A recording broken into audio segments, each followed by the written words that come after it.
नमस्ते दोस्तों, हम जा रहे हैं नाच गीत गावा। अच्छा लगे लाइक सब्सक्राइब कमेंट बॉक्स में ज़रूर बताएं मेरे गाना कैसे लगा।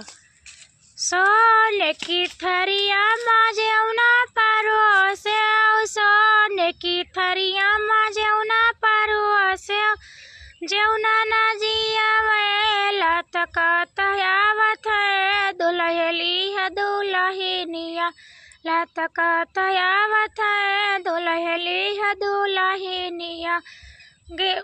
लेऊंगा इलायची का बिरवा लगाया, लेऊंगा इलायची का बिरवा लगाया, बिरवा न कूचे लतकत आवत है दुल्हली है दुल्हनिया, लतकत आवत है दुल्हली है दुल्हनिया।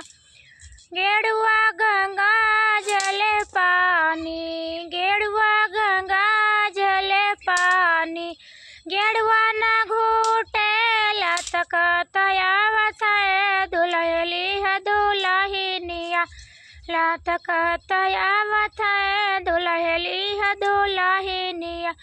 फूल हजार कैसे झिया लगाया, फूल हजार अरे कैसे झिया लगाया, से झिया न सूते लतकत आवत है दुल्हली है दुल्हनिया, लतकत आवत है दुल्हली है दुल्हनिया।